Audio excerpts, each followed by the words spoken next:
Сәлем достар, каналыма қош келдіңіздер. Бүгін сіздермен суши таяқшаларының көмегімен үлпілдеп шығатын тоқаштар әзірлейміз. Ол үшін бізге 250 мл жылы суымызға 250 мл жылы сүтімізді құямыз. 10 грамм ашытқымызды қосып, жақсылап араластырып аламыз. Ашытқымыз жақсылап араласқаннан кейін үстіне 60 грамм сұйық май, 40 грамм сары май, жарты шай қасық қопсытқыш, жарты шай қасық ванилин, 120 грамм қант, бір дана жұмыртқамызды қосып, жақсылап араластырамыз. Илеуіштің көмегімен ұнымызды біртіндеп себелей отырып, жұмсақ қамыр илейміз.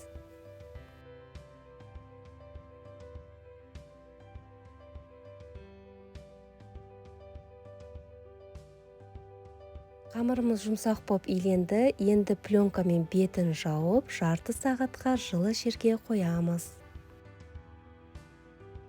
Жарты сағатта қамырымыз 2 есеге ұлғайды. Қамырымызбен ыңғайлы жұмыс жасау үшін 2 бөлікке бөліп аламыз.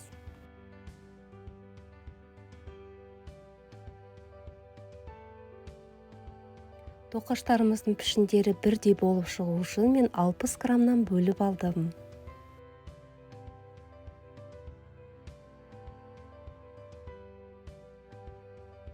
Енді суши таяқшаларының көмегімен тоқаштарымызды жасауға кірісейік. Ол үшін қамырымызды дөңгелетіп жайып аламыз.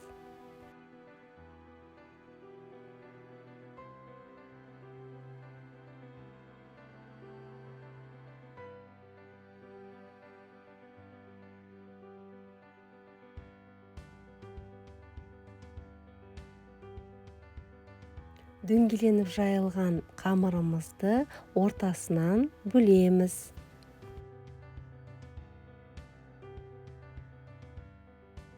Ортасынан бөлгеннен кейін қамырды бірінің үстіне бірін қоямыз. Енді тағы да екінші бөлікке бөлеміз.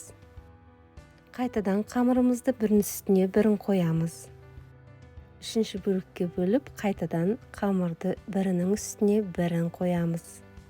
Суши таяқшаларының көмегімен ортасынан осылай басып, бұрап, әдемі пішін шығарамыз.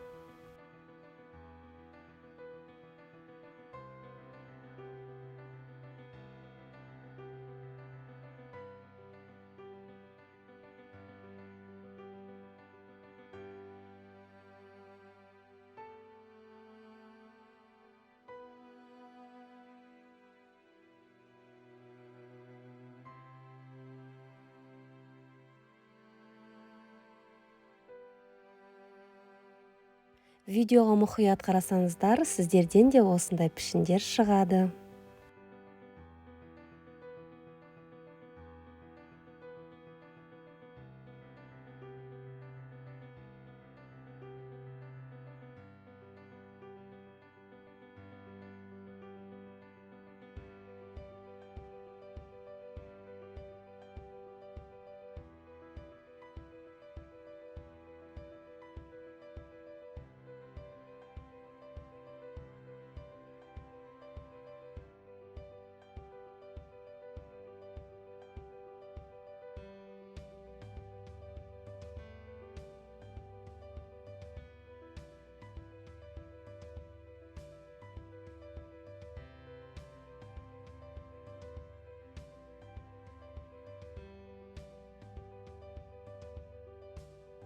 Дайын болған тоқаштарымыздың бетін жұмыртқамыздың сарылғысын жағып шығып, бетіне қалауларыңыз бойынша күнжіт тепсеңіздер де болады.